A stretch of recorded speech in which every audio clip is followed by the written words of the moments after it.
오늘 화해의 복음이라는 말씀으로 하나님 말씀 함께 나누도록 하겠습니다. 오늘 본문에서 화평이라고 하는 단어가 나옵니다. 근데 보통 화평하면 어떤 이미지가 떠오르시나요? 아마 마음의 평안함, 이런 의미로 좀 떠오르실 겁니다. 그래서 예수님을 믿을 때 주어지는 마음의 평강이나 내적인 평안을 아마 주로 생각할 것입니다. 여러분, 그런데 오늘 본문에서 말하는 화평이 원어적인 의미로 불화나 적대 관계를 해소됨으로써 이루어지는 화합과 교제와 일치의 상태를 말하고 있습니다. 무슨 말이죠? 여러분이 화평이라는 말이 단순히 개인적인 내적인 평안함 정도가 아니라 이게 적대적인 관계를 해소하고 또 하나됨을 이루고 일치를 이루는 모든 것을 포함한다는 것이죠. 그래서 오늘 이 화평이라는 말 대신 저는 화해라는 말로 사용을 하도록 하겠습니다. 자, 그렇다면 신앙생활에서 어떤 화해가 필요한 것일까요? 첫 번째, 수평적 차원에서 화해가 필요합니다. 당시 에베소 교회에는 유대인으로 살다가 예수님을 믿은 사람들이 있었어요. 그러니까 이런 사람들을 회심한 유대인들이다 이렇게 말할 수 있겠죠. 또 이방인으로 살다가 예수님을 믿은 사람들이 있었습니다. 회심한 이방인들을 말할 것입니다. 그러니까 에베소 교회 안에는 믿는 유대인과 믿는 이방인들이 함께 모여 살았다는 것이죠. 근데 사실 이 두 사람은 함께 공존할 수 없는 사람이었어요. 유대인과 이방인이 함께 있는다? 이건 상상할 수 없는 일이죠. 그런데 성경은 이 두 사람 사이에 원수된 것, 즉 중간에 막힌 담이 있다라고 얘기하고 있습니다. 이게 어느 정도로 심각한 것인지를 얘기해 준 것이죠. 그래서 원수된 것의 의미가 뭐냐면 적대감을 얘기해요. 적대감. 상대를 향한 적대적인 감정을 가지고 있다는 것이죠. 이게 유대인과 이방인들이 함께 있었을 때 일어난 일들이라는 겁니다. 유대인들은 이방인들을 부정한 죄인이라고 취급을 했습니다. 그래서 이 사람들과는 내가 함께 교제하거나 식사하지 않겠다는 거예요. 아주 분명한 입장이 있었습니다. 또 이방인들도 유대인들이 자신만이 뭔가 구원받은 하나님의 선택된 백성이다라고 하는 그런 우월감의 모습을 보이니까 함께하고 싶지 않았다는 것이죠. 두 사람 다 엄청난 적대감을 가지고 있었다는 것입니다. 그러니까 이 두 사람 안에 보이지 않는 엄청난 거대한 장벽이 늘어서 있었다는 것이죠. 여러분, 하나가 되는 거 이거 보였다는 것입니다. 저는 이 시대는 상처의 시대라고 말하고 싶습니다. 왜 그러냐면 정말 다양한 이유로 많은 분들이 상처를 갖고 계세요. 그래서 이게 한 번 상처 받으면 그냥 거기서 끝나야 되는데 이게 시간이 지나면서 점점 증폭되는 것을 보게 됩니다. 처음에는 조금 화가 났는데 시간이 지나고 생각해 보니까 더 화가 나는 거예요. 이게 점점 막 올라오기 시작하는 것이죠. 그래서 이제는 그 사람의 그림자라도 보면 아주 싫은 거예요. 너무 싫은 겁니다. 어떤 분이 이런 얘기를 해주셨어요. 싫어하는 사람을 저 100m 앞에서 봤다는 거예요. 근데 그때부터 몸이 막 이렇게 경직되기 시작하고 막 어떻게 될지 모르고 마음속에 안 좋은 감정이 일어나면서 어쩔 줄을 모른다는 것이죠. 여러분, 이게요, 그 100m에서부터 봤잖아요. 근데 엄청난 스트레스가 쌓이기 시작하는 거예요. 아마 처음부터 그러지 않았을 것입니다. 한 번 마음의 상함이 생기고 그 다음에 이게 풀어지지 않고 점점 증폭되고 또 오해가 생기면서 더 심하게 된 것이죠. 그럼 만약 그 사람이 매일 만나야 되는 직장 동료라고 하면 어떨까요? 그럼 매일 마주해야 되는 위아래 옆에 사는 이웃이라고 하면 어떨까요? 이거는 이 스트레스는 상상할 수 없는 것일 겁니다. 그러니까 이런 처음에 상처로 시작했던 감정이 보이지 않게 증폭되면서 적대감으로까지 이어지는 것을 보게 된다는 것이죠. 오늘 본문에 나오는 유대인과 이방인이 정확히 이랬다는 것입니다. 이게요, 오랫동안 적대감을 가지고 산 거예요. 그러다 보니까 화해를 한다는 거, 이거는 말도 안 되고요, 이거는 있을 수가 없는 일이 되어버린 것이죠. 그래서 오늘 아까 제가 화평의 원어를 말씀드렸죠. 불화나 적대 관계, 이게 해소가 되는 거예요. 모르겠습니다. 여기까지 되는지는 또 모르겠어요. 그런데 그 이유에 뭐냐면 화합과 일치까지 이른대요. 이게 과연 가능할까? 이 사람과 그 적대적인 관계인 사람과 이게 가능할까? 여기까지 간다는 것이죠. 그런데 오늘 성경은 뭐라고 얘기합니까? 에베소서 2장 14절에 보니까 이렇게 얘기합니다. 그는 우리의 화평이신지라 둘로 하나를 만드사 원수된 것 곧 중간에 막힌 담을 자기 육체로 허시고. 여러분, 예수님이 화평이시래요. 예수님이 화평이셔서 이 둘을 하나로 만드신대요. 이게 놀라운 복음이죠. 둘, 도대체 하나 될 것 같지 않은 둘을 하나로 만드시고요, 그 원수된 것 중간에 막힌 담을 예수님이 자기 육체로 다 헐어버리셨대요. 무너뜨려 버리셨대요. 이게 화해의 복음이라는 것입니다. 여러분, 마태복음 18장에 보니까 어떤 얘기가 나오냐면 베드로가 예수님께 질문을 해요. 예수님, 형제가 나에게 범죄를 했는데 몇 번이나 용서하면 되겠습니까? 크게 한번 써서 한 7번 정도 하면 될까요? 이거 엄청나게 많이 쓴 겁니다. 한 번도 아니고 제가 7번, 굉장히 큰 선심을 쓴 겁니다. 그랬더니 예수님이 뭐라고 얘기합니까? 7번을 70번씩이라도 해라. 이걸 잘못 계산해서 490번만 하면 되는구나, 이거 아닙니다. 이 얘기가 아닙니다. 여러분, 7번을 70번씩 70번이라도 더 해라. 무슨 얘기죠? 무한대로 용서하라는 겁니다. 무한대로 용서하라는 겁니다. 여러분, 이게요, 말이 쉽죠. 말이 쉽죠. 진짜 용서하기 어려운 그 사람, 나에게 씻을 수 없는 상처를 주었던 그 사람, 여러분, 이게 용서가 되겠습니까? 안 되는 거죠. 안 되는 거죠. 안 되니까 주님이 필요한 겁니다. 그럼 진짜 안 되니까 은혜가 필요한 거죠. 안 된다고 생각하니까 이걸 되게 만들어주신 그 주님의 십자가가 필요하지 않겠습니까? 여러분, 이 은혜가 필요하다는 것이죠. 오늘 십자가에 죽으신 그 예수님이 자기 육체로 이 모든 것들을 헐어버리셨다 말씀하고 있습니다. 그래서 화해가 가능하게 됐다는 것이죠. 제가 예전에 이게 중고등부 수련회, 거기에서 있었던 한 간증을 듣게 됐습니다. 이 이제 중학교 학생이 너무 부모님에 대한 상처가 많은 거예요. 교회를 나오고 예배도 드리는데 이 상처가 너무 막 이렇게 쉽게 되질 않는 거예요. 그러다가 어느 날 수련회를 참석하게 됐습니다. 수련회를 참석하는데 그 과정 중에 이 부모님에 대한 기도를 하는데 너무 기도가 안 되더래요. 그러다가 툭 하나님이 어떤 마음을 주셨냐면, 이 부모님도 불쌍한 사람이다. 부모님도 사랑을 받지 못해서 너희가 그렇게밖에 표현할 수밖에 없다, 이런 마음을 주셨다는 거예요. 그러고 나니까 부모님 이제까지 있었던 모든 서운한 마음들이 다 정리가 되면서 부모님도 사랑받지 못해서 저렇게 살아갈 수밖에 없는 거였구나, 그 긍휼한 마음이 생겼다는 것이죠. 그럼 그러면서부터 이 학생이 변화되기 시작합니다. 이 부모님을 향한 불쌍한 마음으로 바라보기 시작하니까 그 전에 미웠던 거, 싫었던 거, 같이 있기도 싫고 말하기도 싫었던 게 이게 달라지면서 본인 스스로 옆에 가서 말하기 시작하고요, 표현하기 시작했다는 것이죠. 이 말도 안 되는 기적이 벌어진 것입니다. 근데 이게 어떻게 벌어졌죠? 예수님이 그 학생의 마음 가운데 찾아와서 본인의 마음을 어루만져 주시고, 그리고 그 어머님, 부모님이 어떤 마음으로 살아왔는지 그 마음을 이해하게 만들었다는 것이죠. 여러분, 안 될 것 같은 이게 가능하다는 겁니다. 목사님, 저는, 그 학생은 되는지 모르겠지만 저는 진짜 불가능해요. 저를 잘 모르시, 제가 받았던 상처가 얼마나 큰지 몰라서 그렇게 얘기하시는 거예요. 혹시 그렇게 얘기하는 분이 계시나요? 오늘 예수님이 자신을 내가 화평이라고 말씀하세요. 내가 화해라고 말씀하세요. 그 주님 앞에 진실하게 우리가 한번 나가보자는 것이죠. 여러분, 주님이 자기 육체로 그걸 하셨대요. 여러분, 그럼 가능하지 않겠습니까? 주님이 하신 것이라면 그것이 가능할 줄로 믿습니다.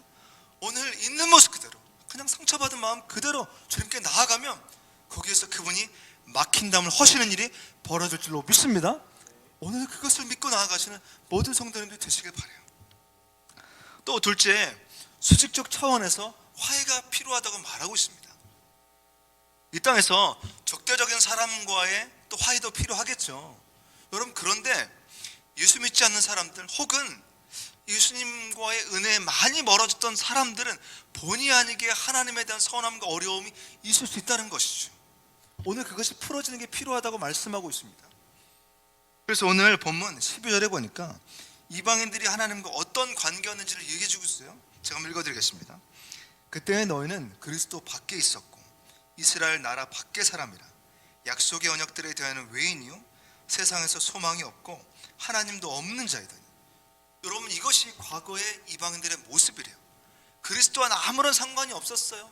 이스라엘 나라에 대해서도 완전히 밖에 있는 사람들이었고, 하나님의 약속, 언약 이런 건 나에게 아무 효력이 없는 거였어요.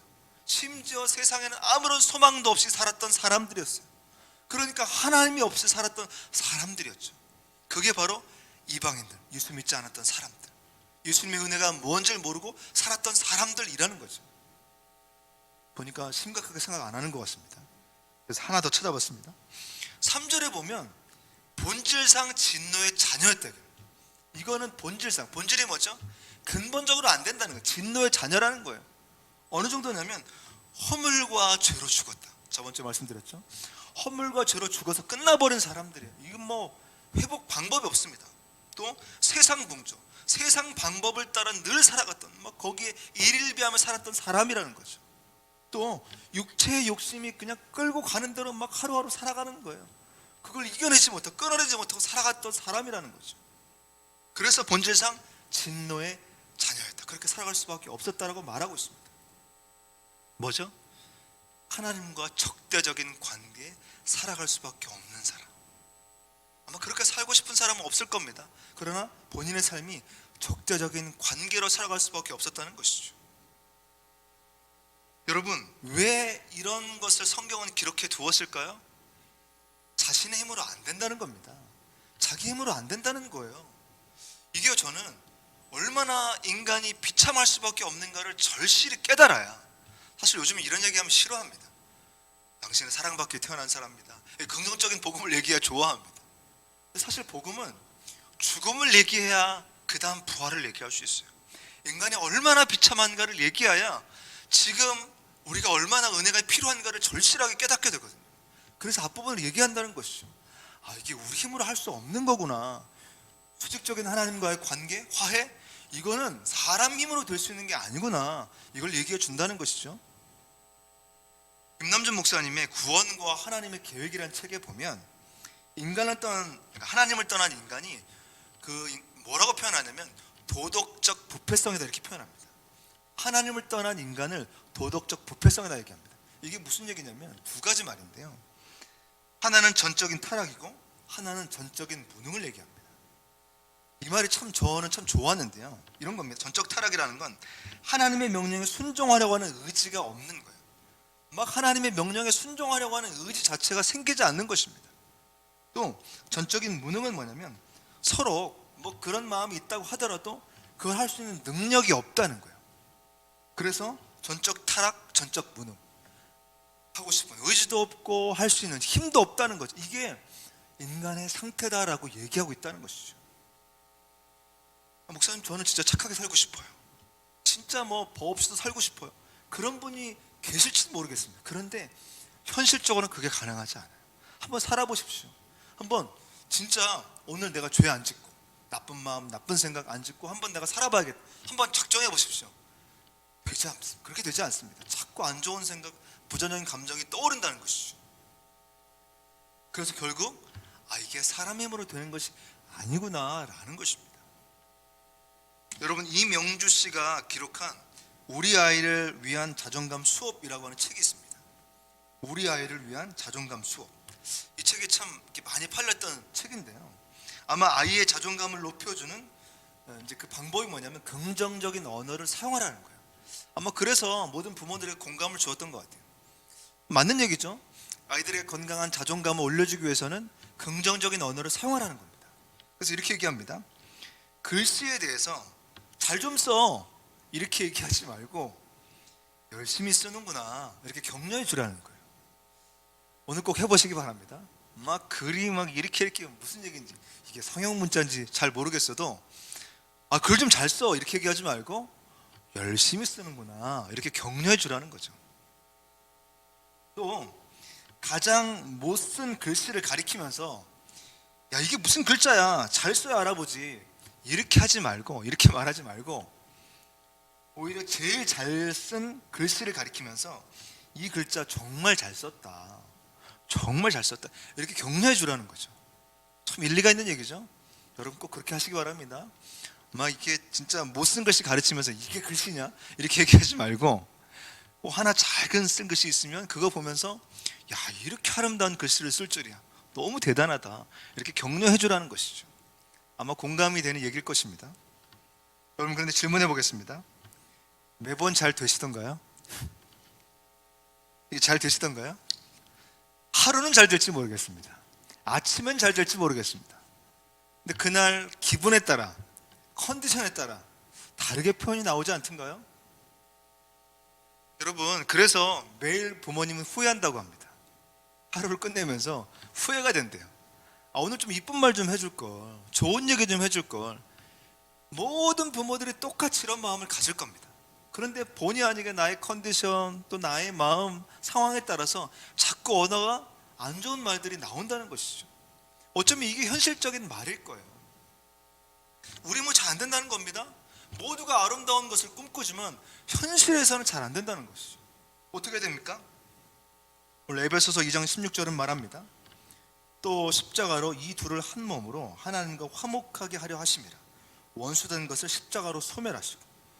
뭐죠? 십자가가 하나님과 화목하게 만들었다는 겁니다. 여러분, 십자가가 하나님과 화목하게 만들었대요. 도저히 내가 되었지 않는데 하나님과 화목하도록 만들어 주었어요. 원수된 건 뭐죠? 적대적으로 살아갈 수밖에 없었던 것을 완전히 십자가로 소멸, 끝내버렸다는 것이죠. 이게 오늘 화해의 복음이라는 겁니다. 수평적으로도 마찬가지지만 수직적으로도 이 모든 화해가 이뤄냈다라는 것이죠. 자, 그러면 질문해 볼게요. 자, 여기까지 끌고 온 이유가 있는데요. 화해의 복음으로 그럼 근본적으로 이루신 것이 무엇일까요? 근본적으로 그분이 화해의 복음을 만드셔서 이루셨어요. 그래서 우리에게 주고자 하는 게 어떤 거냐는 거예요. 오늘 에베소서 2장 15절은 말합니다. 법조문으로 된 계명의 율법을 폐하셨으니 이는 이 둘로 자기 안에 산 새 사람을 지어 화평하게 하시고. 무슨 말이죠? 새 사람을 지었다고 얘기합니다. 새 사람. 여러분, 새 사람을 지었다는 표현, 지었다는 게 뭐냐면 창조했다는 겁니다. 와, 이게 놀라운 것입니다. 그냥 조금 나은 사람이 되도록 노력해가지고 애써서 만드는 게 아닙니다. 새 사람을 창조했다는 겁니다. 여러분, 이 사람은 유대인도 아니고요, 이방인도 아니고 제3의 새로운 사람을 창조했다라고 말하고 있습니다. 그렇구나, 그분이 십자가로 이루신 것이 새 사람을 창조한 거구나. 그래서 새로운 감정과 새로운 생각과 새로운 사고방식으로 살도록 만들어 주신 것이구나. 이게 화해의 복음이라는 것이죠. 여러분, 예수님께서 사람과 사람의 수평적인 차원의 화해를 이루셨다고 했잖아요. 그리고 하나님과 사람 사이에 수직적인 차원의 화해를 이루셨다고 했잖아요. 그걸 통틀어서 새 사람을 창조하셨다라고 말하고 있다는 것이죠. 여러분이 새 사람이라고 얘기하고 있습니다. 새 사람으로 창조했다고 말하고 있습니다. 보니까 큰 감동이 없으신데요. 내가 보니까 난 새 사람이 아닌 것 같은데, 아직도 부족한 게 많고 연약한 게 많은데 왜 나한테 자꾸 새 사람이라고 하지? 라고 얘기하실지 모르겠습니다. 제가 말씀드린 새 사람은 뭐냐면 신분으로서의 새 사람을 얘기합니다. 여러분의 수준으로서의 새 사람을 다 얘기한 게 아니라 신분, 하나님의 자녀로서 새로운 신분을 주셨다는 거예요. 이런 건 있을 수가 없는데, 우리의 모든 행동이 다 바뀐 것은 아니지만 신분이 새로워졌다는 것을 말하고 있다는 것입니다. 근데 여기서부터 모든 게 달라진다는 것이죠. 그래서 오늘 새 사람의 특징을 에베소서 2장 19절은 말합니다. 그러므로 이제부터 너희는 외인도 아니요 나그네도 아니요 오직 성도들과 동일한 시민이요 하나님의 권속이라. 여러분, 새 사람의 특징이 하나님의 시민이래요. 하나님의 권속이래요. 여러분, 시민이 뭔가요? 시민은 하나님께서 지켜주시고 보호해주는 하나님의 백성이에요. 다시요. 하나님께서 지켜주시고 보호해주는 하나님의 백성이 하나님의 시민이죠. 여러분, 그 시민이 되셨다는 겁니다. 목사님, 저는 부족한데요? 저는 연약한데요? 그럴 수 있죠. 그런데 뭐가 됐다고요? 그분이 지켜주시고 보호하시는 시민이 됐대요. 그게 여러분이 새 사람으로 창조됐다는 것입니다. 또 뭐죠? 권속이 됐어요. 권속이 뭐냐면 가족이 됐던 가족. 뭐죠? 가족은 친밀한 사랑 가운데 살아가게 되는 사람이 됐다는 겁니다. 여러분, 권속이 됐다는 건 하나님의 친밀함 가운데 그 사랑을 누리며 살도록 되었다는 겁니다. 여러분, 잘 생각해 보십시오. 이렇게 연약하고 이렇게 부족한데 다시 일으켜 세워주는 힘을 주시지 않던가요? 난 너무 연약해서 부족해서 무너질 때도 많은데 다시 일으켜 세워주는 힘을 공급받을 때가 있지 않던가요? 그 왜 그렇죠? 왜 그런 따스함과 왜 그런 돌보심을 경험하게 되죠? 여러분이 하나님의 친속, 가족이기 때문이라는 겁니다. 여러분, 이걸 계속해서 우리는 기억해야 돼요. 확신해야 됩니다. 보이지 않는 손이 다시 일으켜 세우고. 어떤 분은 내가 예배에 나온다는 걸 너무 당연하게 생각해요. 여러분, 그 시간에 예배에 나오는 게 이상하지 않던가요? 목사님, 저는 습관으로 나와요. 뭐 그럴지도 모릅니다. 그런데 아파 보십시오. 나올 수 있습니까? 진짜 상황이 안 돼요. 나올 수 있겠나요? 여러분, 나올 수 없는 상황들이 생기면 나올 수가 없는 게 많아요. 그리고 그날 너무 마음이 가고 싶지 않아요. 그럴 수도 있잖아요. 그런데 그 자리 예배 가운데 나오고 또 말씀이 놀랍게 들려지고 다시 깨달아지고, 이게 어떻게 가능하냐는 거예요. 여러분, 그것은 하나님의 시민이고 권속이기 때문에 가능하다는 겁니다. 이게 하나님이 새 사람을 우리를 창조해 주셨다는 거예요. 정말 이상해, 이해할 수가 없습니다. 과거에는 어떤 모습이었죠? 그리스도 밖의 사람, 언약 백성도 아니었고 하나님의 언약과 상관도 없고 세상에 소망도 없고 그런 사람이었잖아요. 그런데 바꿔주셨다는 겁니다. 저는 시편 51편을 보면 다윗이 하나님 앞에 범죄를 저질렀잖아요. 그렇죠? 다윗이 자기 부하인 그 아내를 밧세바를 범하게 됐잖아요. 그리고 나서 하나님 앞에 회개하면서 자복하면서 기도를 하는데 어떻게 기도하는 줄 아십니까? 하나님, 새 마음을 창조해 주십시오, 이렇게 기도합니다. 그 인상적이었어요. 새 마음을 창조해 주십시오. 제가 잃어버렸어요. 하나님을 향한 용서해 주세요, 걸리지 않게 해주세요, 이렇게 기도한 게 아니라 제 안에 새 마음을 창조하여 주옵소서, 이렇게 기도했다는 것이죠. 그 전에 없던 마음들이 생겨난 거예요. 없던 생각들을 하게 됩니다. 여러분, 은혜라는 게 뭐냐면 단 한 번도 생각해 보지 않았던 생각들을 하게 되고요, 단 한 번도 가지지 않았던 감정들을 갖게 되는 것입니다. 이게 하나님이 창조해 주셨다는 것이죠. 왜요? 하나님의 시민이고 권속이기 때문이라는 것입니다. 그래서 오늘 마지막에 이 놀라운 특징이 하나 더 있는데, 이방인들이 하나님의 성전이 되었다, 이렇게 얘기하고 있습니다. 오늘 에베소서 2장 21절 22절입니다. 한번 다 같이 한번 읽어보겠습니다. 함께 읽겠습니다.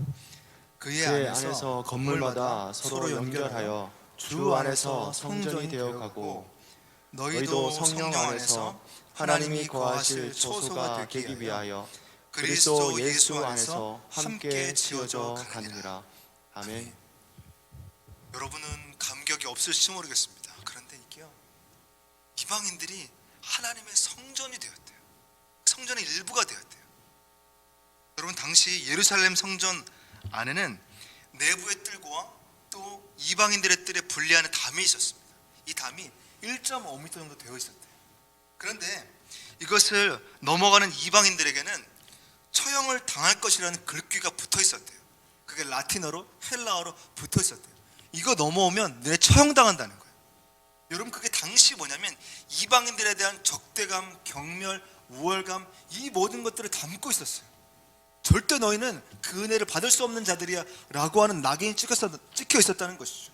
근데 뭐죠? 오늘 그 성전에 내가 일부가 되었다는 것입니다. 이게요, 당시 그 이방인들에게는 엄청난 감격이고 감동이었다는 거죠. 내가 하나님의 성전 일부가 돼? 내가 하나님의 성전 일부로 여겨져? 이게 진짜 엄청난 감격이었다는 것입니다. 오늘 화해의 복음을 경험했다라는 것이죠. 여러분, 혹시 미션이라고 하는 영화 아시나요? 미션? 아주 오래된 영화인데요, 아마 가브리엘 오보에라는 배경음악으로 잘 알려진 영화일 텐데요, 거기에 보면 한 선교사가 이제 부족 마을에 들어가서 복음을 전하게 됩니다. 그러면서 당시 이제 부족에 있는 사람들이 하나둘씩 믿기 시작해요. 참 놀라운 일이죠. 그런데 당시 부족 사람들을 노예로 볼 것인지 아니면 성도로 볼 것인지 이런 재판이 일어났어요. 그러다가 안타깝게도 그 재판이 그 부족 사람들을 노예로 보자, 이렇게 재판의 결과가 끝났습니다. 그리고 이제 이제 그 부족 사람들을 잡으러 가요. 그래서 이거에 대해서 이제 부족 마을 안에 두 부류로 반응하는 사람들이 나눠지게 됩니다. 한 부류는 뭐냐면 우리도 칼과 총을 준비해서 전쟁을 치르자, 맞서 싸우자, 이런 한 부류가 나옵니다. 그래서 막 마지막까지 싸우고요. 또 한 부류는 뭐냐면 그냥 예배당 안에서 찬송하면서 끝까지 죽음의 과정을 맞이하게 되는 장면이 나옵니다. 그런데 이 당시 군인들이 진압하러 오는데요, 이 군인들도 다 성도였습니다. 질문해 보겠습니다. 이 군인들이 칼과 총을 가진 부족을 무서워했을까요? 아니면 찬송을 부르고 있는 부족을 무서워했을까요? 진짜 이상하게요, 칼과 총을 쓰는 부족민들은 전혀 무서워하지 않고 다 진압해 버립니다. 그런데 찬송을 부르면서 십자가를 들고 앞으로 행진하고 있는 그 사람들에게 총을 겨루지 못해요. 막 어떻게 할지를 모릅니다. 왜냐하면 양심에 갇히게 되는 거예요. 저는 이 엄청난 힘을 봤어요. 그리고 결국에는 안타깝게도 그 모든 부족민들이 죽음을 당하게 됩니다. 혹은 끌려가게 돼요. 그런데 그 영화의 마지막 장면에 이런 글귀가 나와요. 그들은 이 땅에서 죽음으로 떠나게 되었지만 그들을 죽인 사람들의 마음속에 영원히 남게 되었다. 제가 이 문구가 진짜 인상적이었어요. 다시요. 그들은 이 땅에서 죽음으로 떠나게 되었지만 그들을 죽인 사람들의 마음속에 영원히 남게 되었다. 저는 이게 화해의 복음이 무엇인지를 정말 잘 설명해 주는 거라고 생각합니다. 여러분, 진짜 무기력해 보이잖아요. 여러분, 십자가의 능력이라고, 복음이라고 하는 게 무기력해 보이잖아요.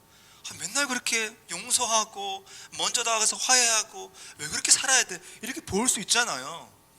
그런데 그게 진짜 엄청난 능력이라는 거예요. 여러분, 십자가의 능력 때문에 이제까지 많은 사람들이 예수님을 믿잖아요. 구원을 받아들이잖아요. 이게 진짜 복음이라는 겁니다. 우리가 그것을 믿고 산다라고 하는 건 그 예수님의 삶을 본받아 살아간다는 것이죠. 화해의 복음이 지금도 나에게 능력인 줄 알고 그렇게 살아간다는 것이죠. 이게 진정한 승리라는 것이죠. 성 프란시스의 평화의 기도라는 시가 있습니다. 제가 좀 준비했는데요, 한번 읽어드리도록 하겠습니다. 나를 당신의 도구로 써주소서. 미움이 있는 곳에 사랑을, 아픔이 있는 곳에 용서를, 분열이 있는 곳에 일치를, 의혹이 있는 곳에 신앙을, 그릇됨이 있는 곳에 진리를, 절망이 있는 곳에 희망을, 어둠의 빛을, 슬픔이 있는 곳에 기쁨을 가져오는 자 되게 하소서.